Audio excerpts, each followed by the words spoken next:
नमस्कार विद्यार्थियों, आदर्श शिक्षा समिति शिविर द्वारा संचालित ऑनलाइन शिक्षण कक्षा में आप सबका स्वागत है।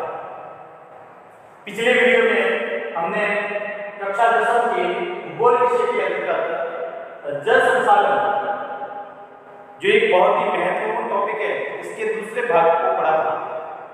आज हम इसी अध्याय के तीसरे व अंतिम भाग को पढ़ेंगे।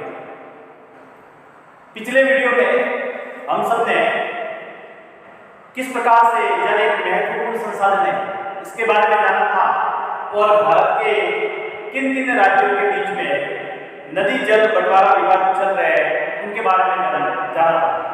जैसा कि हमने नर्मदा बचाओ आंदोलन, टिहरी बांध आंदोलन और कृष्णा गोदावरी जल जो विवाद है आंध्र प्रदेश और कर्नाटक के बीच में, उसके बारे में हमने जाना था।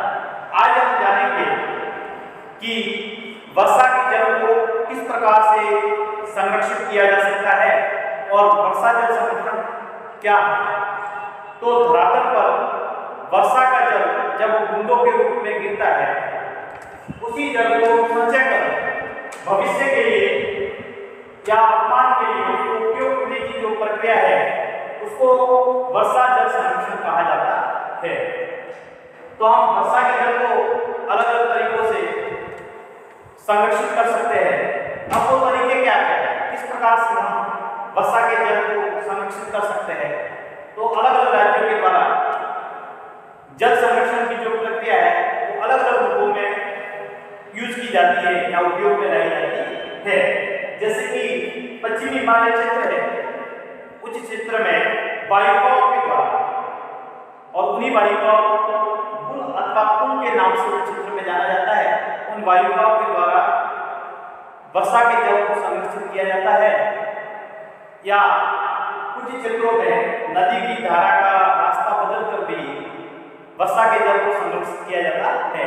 अर्थात नदी है तो नदी को वितरिका के माध्यम से काट दिया और नदी का रास्ता बदल दिया। पूरी नदी का तो रास्ता बदल नहीं सकते, वायुकाओं के माध्यम से या वितरिकाओं के माध्यम से नदी के रास्ते को बदलकर जल को उस क्षेत्र में पहुंचाया जा सकता है जहां पर उसकी अत्यधिक आवश्यकता हो या जहां पर उसकी कमी हो। इस प्रकार से नदी की धारा का रास्ता बदलकर भी जल को संरक्षित किया जा सकता है। हमारा राज्य राजस्थान और राजस्थान में भी पश्चिमी राजस्थान, यहाँ पर वर्षा की अत्यधिक कमी होती है क्योंकि अरावली पर्वतमाला इसके समानांतर है, जिसके कारण से यहाँ पर मानसून का आगमन हो जाता है। लेकिन पर्वतमालाओं के कारण से मानसून है वो यहाँ से टकराकर विस्थापित हो जाता है। इस प्रकार से यहाँ पर इस भाग को हम भारत के बहुत ही शुष्क भागों में ले सकते हैं। अतः राजस्थान में अगर वर्षा जल संग्रहण की बात की जाए तो ये सब अन्य राज्यों से भी बहुत ही महत्वपूर्ण है और बहुत ही महत्व की है। क्यों? क्योंकि राजस्थान में वर्ष भर पर्याप्त वर्षा नहीं होती है, जिसके कारण से आने वाले समय में किस प्रकार से जल को संरक्षित किया जा सके इसके लिए विचार करना चाहिए या अन्य अन्य उपाय करने चाहिए। क्योंकि एक प्रकार से राजस्थान में अन्य राज्यों की अपेक्षा वर्षा जल की या भूमिगत जल स्तर है उसमें भी कमी आई है। राजस्थान में छत वर्षा जल संग्रहण एक बहुत ही पारंपरिक प्रणाली है कि छत के पानी को किस प्रकार से संग्रहित किया जा सकता है, बचाया जा सकता है। प्राचीन समय में मैंने बताया था कि राजा महाराजा द्वारा किस प्रकार से जलाशयों का निर्माण किया जाता था, बावड़ियों का निर्माण किया जाता था, तालाबों का निर्माण किया जाता था, जिसके द्वारा जल को संरक्षित किया जा सके और आने वाली पीढ़ियां उसको उपयोग में ले सके।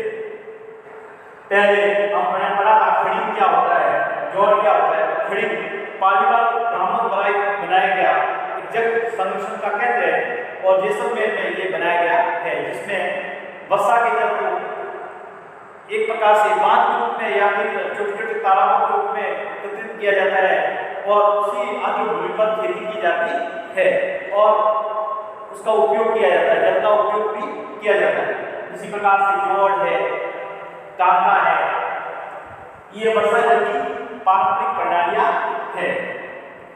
राजस्थान में छत वर्षा जल संग्रहण है, ये पारंपरिक है, लेकिन वर्तमान समय में इसमें कमी आ रही है।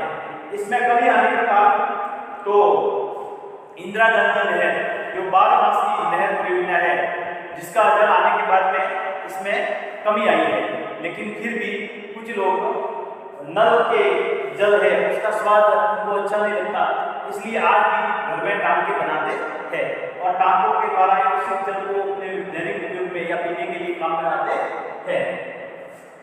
इसी प्रकार से राजस्थान में शुष्क क्षेत्र होने के कारण यहाँ पे वर्षा जल को संरक्षित करने के लिए महती आवश्यकता है।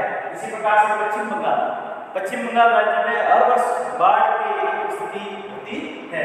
उस बाढ़ के मैदान में जो बाढ़ जल है उसको भी अलग अलग रूप से वितरिकाओं या वाहिकाओं के माध्यम से उन क्षेत्रों में पहुंचाया जाता है जहाँ पर जल की कमी है। तो पश्चिम बंगाल में बाढ़ के पानी का भी सदुपयोग किया जाता है। इसी प्रकार से एक उदाहरण, जैसे हमारे विश्व में सर्वाधिक जो वर्षा वाला स्थान है चिरापुंजी मासिंगा मेघालय जो अपने भारत में स्थित है, वहाँ पे सबसे ज्यादा बारिश होती है, लेकिन फिर भी वहाँ पे जल का एक प्रकार से संकट है। इसलिए वहाँ के लोगों द्वारा भी पेयजल को बचाने के लिए विभिन्न प्रकार से घरों के अंदर छत वर्षा का जल का जो है संग्रहण किया जाता है और टांकों के माध्यम से वर्ष भर के लिए दैनिक उपयोग में लिए जाने वाले जल का संग्रहण किया जाता है। हमारे राजस्थान के अंदर ही कुछ क्षेत्र ऐसे हैं जो बहुत ही शुष्क या अर्धशुष्क स्थिति में है, जैसे बीकानेर है, फलोदी है, बाड़मेर है, जैसलमेर है। यहाँ पर प्राचीन समय से ही जल को संग्रहित करने की विभिन्न तकनीकी थी, जैसे जैसलमेर में खड़ी है, जोड़ है, बाड़मेर में भी इस प्रकार से खड़ी बनाया जाता है। फलोदी में एक घर में एक बहुत बड़ा टांका मिला है, जिससे पता चलता है कि किस प्रकार से प्राचीन समय में भी परंपरागत रूप से जल का संग्रहण किया जाता है। ये टांका 6.1 मीटर गहरा है, 4.27 मीटर लंबा है और 2.44 मीटर चौड़ा है। तो आप इसकी गहराई, लंबाई और चौड़ाई देखकर पता लगा सकते हैं कितनी मात्रा में जल को टांकों के माध्यम से संग्रहित किया जाता था।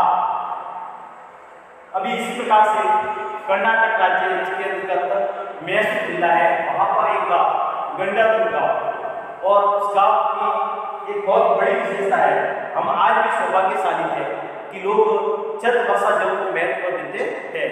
इसका संग्रहण किस प्रकार से किया जाए, तो इस संग्रहण से दूसरे राज्यों को भी प्रेरणा देनी चाहिए और उनको भी छत वर्षा जल संग्रहण करना चाहिए। अब कर्नाटक का गंडापुर गाँव वो वर्षा जल संपन्न गाँव का दर्जा दिया गया है, उस राज्य को सरकार के द्वारा वर्षा जल संपन्न गाँव का दर्जा दिया गया है, क्योंकि यहाँ पर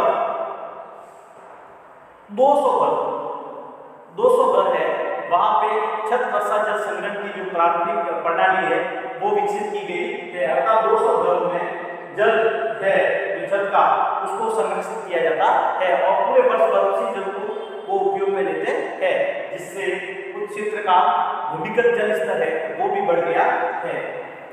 इस गांव में हर वर्ष 1000 मिलीमीटर बारिश होती है। इस प्रकार से हम अंदाजा लगा सकते हैं कि 5-10 वर्षों में कितना जल एकत्रित करते होंगे और किस प्रकार से आने वाली पीढ़ियों को भी इसका लाभ पहुंचाते होंगे।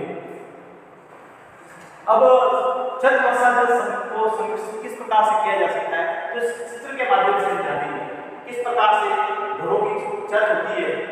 उन छतों को सबसे पहली बारिश में साफ धोकर किया जाता है और पहली बारिश का जल है उस छत को धोने में, इस पाइप को साफ करने में और इस टैंक को साफ करने के लिए उपयोग में लिया जाता है।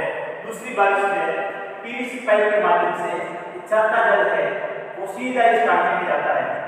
इस टांके के बारे में फिल्टर भी लगाया जाता है जिससे कि उसको जल को साफ किया जा सके और उस जल को उपयोग में पीने के लिए भी लिया जा सके। अब इस टांका है, देखो इस टांके की जो साइज है वो कमरे के बराबर होती है, तो इस कमरे में कितना जल आ सकता है, इतना जल इस टांके में हो जाता है। तो वर्ष पर्यंत इस जल को वो दैनिक उपयोग में काम में लेते थे। कई लोगों या कई पक्षों में प्राचीन समय के घर है उनमें भूमिगत कमरे भी मिले हैं। अर्थात राजस्थान वन प्रदेश है, यहाँ के लोग जब गर्मियों में स्थिति खराब हो जाती है, गर्मी अत्यधिक पड़ती है, तो विश्राम के लिए इस भूमिगत कमरे में भी आ सकते थे और जल वाष्प होने के कारण ये कमरा बहुत ही ठंडा रहता था, तो यहाँ पे विश्राम कर सकते हैं। तो इस प्रकार से ये बहुत ही शानदार प्रणाली है। इस प्रणाली को उपयोग करके हम जल को संरक्षित कर सकते हैं।